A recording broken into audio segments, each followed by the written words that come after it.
Komputer merupakan sebuah teknologi yang hampir digunakan dalam segala bidang pekerjaan. Contohnya seperti bidang pendidikan, kedokteran, pertahanan, dan masih banyak lagi.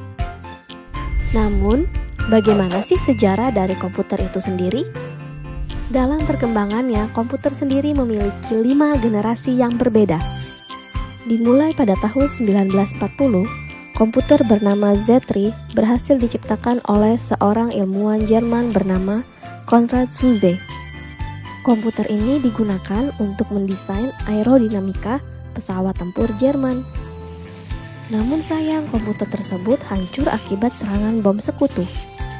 Beralih ke pihak sekutu, pada tahun 1943, sebuah komputer bernama Colossus berhasil diciptakan oleh Tommy Flowers.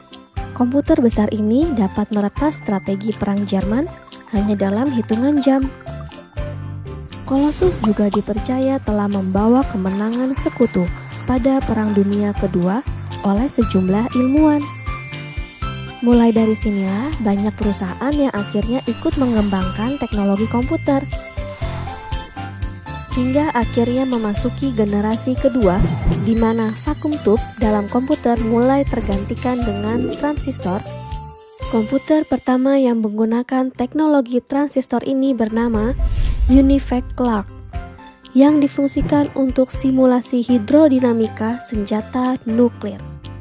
Namun seiring berjalannya waktu, peneliti menemukan kelemahan dari transistor yang dapat merusak komponen dalam komputer. Dan pada generasi ketiga terciptalah semikonduktor sebagai sebuah solusi yang dibuat oleh Robert Noyce. Komputer yang telah mengaplikasikan komponen ini disebut juga sebagai mini komputer, karena ukurannya yang jauh lebih kecil dibandingkan komputer generasi sebelumnya. Tidak berhenti di situ saja. Pada generasi keempat, ilmuwan terus mengembangkan komputer, hingga terciptalah sebuah komponen yang bernama Very Large Scale Integration atau VLSI, yang di dalamnya terdapat ratusan transistor. Komponen tersebut digunakan pada komputer sehingga membuat komputer lebih mudah diproduksi karena tidak melibatkan banyak komponen.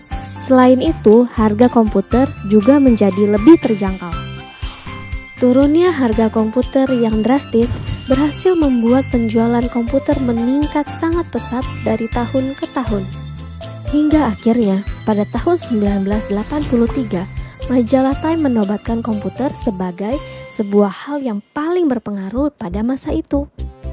Memasuki generasi kelima, perkembangan komputer masih terus berlanjut.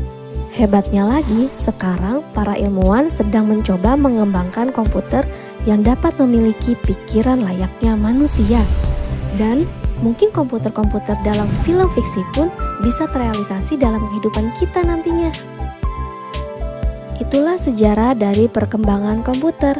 Semoga informasi tadi bermanfaat ya. Sampai jumpa.